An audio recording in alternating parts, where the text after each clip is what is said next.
Voilà.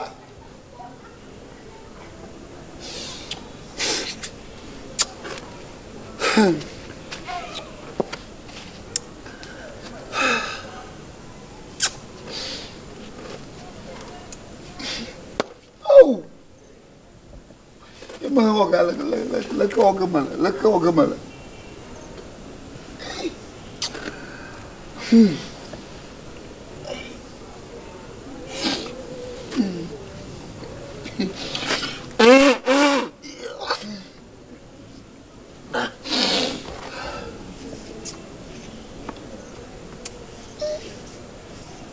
Mua đồ nua, đồ mua nua. Cái gà gió phía hả? Apa tu? Punya. Cái gà đó muốn đừng đua mà đi. Yang viu ấy.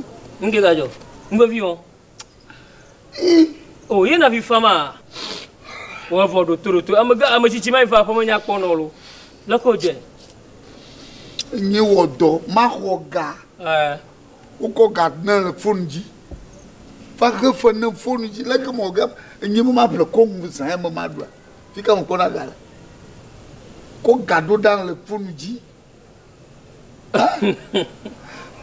La betole lo. Awodo. Oko gano fonji. Viens ma bio. Ta fi filaji agala fona ji fia. Agala fona ji. Wala bio fika mina gapo ke la plum abi. Maki o rong marang maki ko garo. Festa do mo donala. Festa do bo uno donala. Festa do mo donala. Ma ko ga ko ga fona to fonije. Au. Mo to bia fonji ko te na fele. Fonji ko te na fele. Fi fiere. Me de be apple konwa. Kongo mable. Me ko me de bia ko fona. Ah, ode ko fona rachi na konto gbo. Na do garo la fonto konto fonji kwa. Wasa kon na we. Ya na me ko ga ne fona ji. Ya sa kona konwa to fona ji la ke mo ga bi. Mo ko ga ne bia to fona ji. O ho ho. Ye ha ko fona. Sa konwa to fona ji. La ke mo ga bi. Ya na ma ko mo de bia ko ho. Kutoku fere le sivia. Ma ple ko unza me. Ya ne nie le fona di gasu bon fia. Gasu bon. Abane ni ma we ne ma. Bladen la. Kutoku bladen. Mo ko kutoku fe via ma data o fone. Kutoku fe ma du bon la. Ma va du unza me tete. Hein? Gale le fia ko fona ntora. Yeah. On a la choix ko ne fa na ko fona lo. Ko nyama ho ga nya vraiment. De fouet. Oh, de fouet. O do kuko gato fundi a gaba ti fulma Wo plema. Anya ke jo plema. Funi ala gbe fia. Tu ala gbe. Ila. Gbe ma yin ma la funi dia. Gbe. Ala gbe nyawo. Ma pom de dia ko ko gare. Funi o le kare. Funi o le ka gamate zona ma nyuro la. Agamati tu na manyiro. Au agalema lo, agalema. Asia bonade.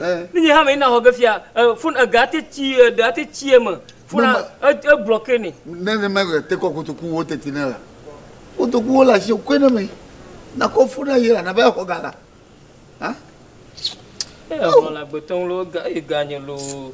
Ta ma funa ko gahe. Ni ma gwana ko. Uma divilo. Conta o moro ganha uma filha. Uma divilo. Não, mas ele nem com milho, mas ganha com não o. Não lá, Conan go. Sa. Conan. Do didila. Ma gola. Hã? Ma gola. Ma vai plano de zama madula. Não,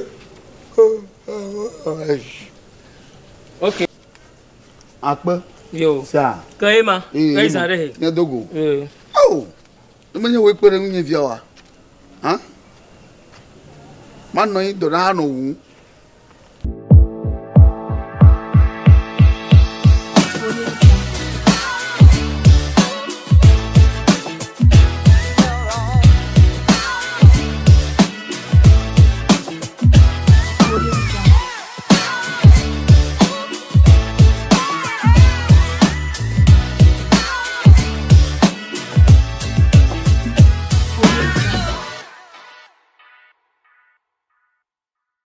Ah papa afia ne le. Oh mo di kaka mama mo gbogbo mo re. Me ti be mi ayu e pora be nka na mo gbogbo mo ha va. Phone nya mo do mo re mi akoto akowe. O manya mo phone wa mo do. Tonya. Ima mo kora mo re via hogala. Nya ko dunde za ya mo. Le ko na mia. Ye le hoga. Le mo belo. Mo bliba pe blade le wa pa pe de ko. Papa aleke. Ibo ko to ku wo gbegbe ape wo ya mo. Papa, ku pa fi. Papa o ma na le. O mo hogala. O fi le ko to fi ju. Le chofonu wa na mia. E mo ko ape wo. Phone ya ne ple ko to kwa lo fa ple jivo wa. Le chu e na mia de. Ne ko to ku wo. Papa nke o ma. O le ke nyinya ha. Nke o. Ata funa do sugbon ga. Me ple fun ma zazandia. Di won to e. Papa nke o ko ha ma o biala. Nya te fe gbo ma na le. E bo mu ka te le chu e na mia. Le ple nya du zan ma la o ke fe na. Akpa den eju le fun am. Ko nyi me fadia. Oh, na ma se wa ma nwia eto ina wa. O ke fe na gale fun am. O send garu da fun am. Oh papa, uncle mpe to ma roku alaga. Nka me ga wo ha.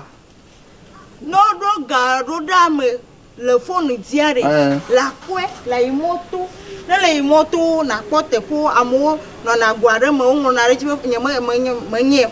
Na la gbado kore na kwe na me se abenare. O do garu dam phone nyama ma ti be ma hoga. Ko akoga na we, aga ko phone akwe na we. Ache be wo ti wo gbo ho na gala. Ouais. Fabi to ne me jere ka je yo ma ho kanya. Ma ho kanya.